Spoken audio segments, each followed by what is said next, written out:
జగన్మోహన్ రెడ్డి ఒక్క ఛాన్స్ అడిగితే వీళ్ళందరూ కూడా డబల్ ఛాన్స్ ఇచ్చి 2 చేతులతో నొక్కాం మేము ఓట్లు అని చెప్పినటువంటి ఎంప్లాయీస్ కూడా అనుభవించారు. ఏ విధంగా 10వ తారీఖు వచ్చినా, 11వ తారీఖు వచ్చినా, 15వ తారీఖు వచ్చినా కూడా వాళ్ళ జీతాలు పడకుండా కనీసం పిఎఫ్ ఖాతాల్లో ఉన్న సొమ్ములు కూడా ప్రభుత్వం విత్డ్రా చేసి వాళ్ళు ఏ విధంగా చేసిందో మనం చూసాం. అలాంటి పరిస్థితి నుంచి 1వ తారీఖునే ప్రభుత్వంలో పనిచేసే ప్రతి ఉద్యోగి 1వ తారీఖే జీతాలు చెల్లించే విధంగా చంద్రబాబు నాయుడు గారి మార్క్ ఏదైతే ఉందో ఆ మార్క్ని నిన్న అధిగమించినటువంటి పరిస్థితి చూస్తూ ఉన్నాం.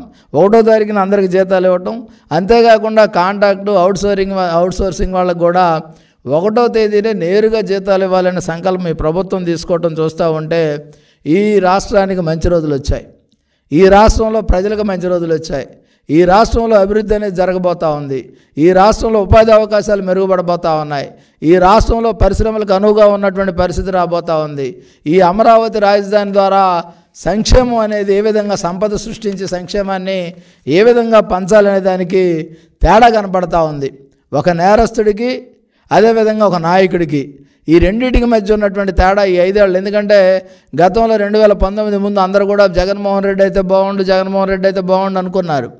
రుచి చూసిన తర్వాత అది చేదా పుల్లనా లేకపోతే ఏ విధంగా ఉందనేది జగన్మోహన్ రెడ్డి పాలన చూసిన తర్వాత తిరిగి చంద్రబాబు నాయుడు గారే కావాలని, ఎందుకంటే చిత్తూరు నుంచి శ్రీకాకుళం దాకా ఒకే మ్యాండేట్ ఇచ్చినటువంటి పరిస్థితి చరిత్రలో ఏ రోజు లేదు. ప్రజల విశ్వాసం, నమ్మకాన్ని నిలబెట్టుకుంటూ నిన్న 1వ తారీఖున ఒక శాంపిల్గా అందరికీ కూడా నిన్న సాయంత్రానికే ఈ పెన్షన్లు చేరవేసేటటువంటి కార్యక్రమం తీసుకున్నారు. అదేవిధంగా ఇంకా మిగిలినవి 1-2 ఏమైనా మిగిలి ఉంటే అవి కూడా ఈ రోజుకి క్లియర్ అయిపోతాయి. అవి కూడా దూర ప్రాంతాల్లో ఉన్న వాళ్ళకి కానీ, ఇంటి దగ్గర లేని వాళ్ళకి కానీ వాళ్ళకి ఏదైనా ఆలస్యం అయి ఉండొచ్చు తప్ప వ్యవస్థ ద్వారా ఏ విధమైనటువంటి ఆటంకాలు లేకుండా ఈరోజు జరిపినటువంటి పరిస్థితి చూస్తూ ఉన్నాం. గతంలో వాలంటీర్లు లేకపోతే ఇంటింటికి పెన్షన్ పొందనందువల్ల వాళ్ళ వృద్ధుల్ని ఇబ్బంది పెట్టి బ్యాంకుకు రమ్మనో లేకపోతే ఇంకొకటి రమ్మనో జగన్మోహన్ రెడ్డి చేసిన పని వల్ల 60 మందిని బలి తీసుకున్నటువంటి పరిస్థితి చూస్తూ ఉన్నాం. 60 మంది ప్రాణాలు జగన్మోహన్ రెడ్డిని బలిగోరాయి. వాళ్ళే కాకుండా గతంలో ఎవరైతే ఇబ్బందులు పడ్డారో వాళ్ళందరూ కూడా జగన్మోహన్ రెడ్డి ప్రభుత్వాన్ని బలికోరినటువంటి పరిస్థితి. ఈ వృద్ధులకి ఆయన క్షమాపణ చెప్పాలి. ఆ రోజు నేను చేసిన తప్పు, వ్యవస్థ ద్వారా నడిపించాల్సినటువంటి అవకాశం ఉన్నా కానీ వ్యవస్థను పక్కన పెట్టి కేవలం ఏదైతే జగన్మోహన్ రెడ్డి ఎన్నికల అభివృద్ధి కోసం శవరాజకీయాలు చేశానని ఆయన ఒప్పుకొని క్షమాపణ చెప్పాల్సినటువంటి అవసరం ఉంది. ఈరోజు ప్రతి లబ్ధిదారుడు సంతోషపడతా ఉన్నాడు. దాంతోపాటుగా వ్యవసాయ రంగం కూడా రేపు పరవళ తొక్కపోతూ ఉంది. వ్యవసాయ రంగానికి కూడా మంచి అవకాశాలు రాబోతూ ఉన్నాయి. పారిశ్రామిక రంగం, వ్యవసాయ రంగం, ఉపాధి రంగం అన్ని రంగాల్లో చంద్రబాబు నాయుడు గారి మార్క్ అనేది రేపు కనపడబోతూ ఉంది. అదేవిధంగా పోలవరంలో ఉన్నటువంటి లోపాలు సరిచేస్తూ ఉన్నారు. అన్నిటిని కూడా గాడిలో పెట్టడం అనేది చంద్రబాబు నాయుడు గారికి సాధ్యమవుతుందనే దానికి ఒక శాంపిల్గా పెన్షన్లే ఉదాహరణ.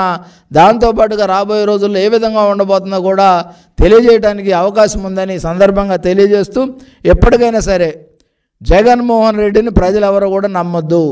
జగన్మోహన్ రెడ్డి నమ్మి మునిగిపోయిన వాళ్ళు ఎందరో ఉన్నారు. ఆయన వల్ల నష్టపోయిన వాళ్ళు ఎక్కువ మంది ఉన్నారు. అందరికన్నా భావితరం నష్టపోయినటువంటి పరిస్థితి ఉంది. కనుక దయచేసి అందరూ కూడా గమనించమని కోరుతూ, రాబోయే రోజుల్లో ఈ రాష్ట్రం యొక్క అభివృద్ధి, సంక్షేమం జోడెడ్డుల్లాగా పరిగెట్టేటటువంటి పరిస్థితి ఉంది. అదేవిధంగా మిగతా హామీలన్నీ కూడా ఒకటొకటిగా అమలవుతాయి.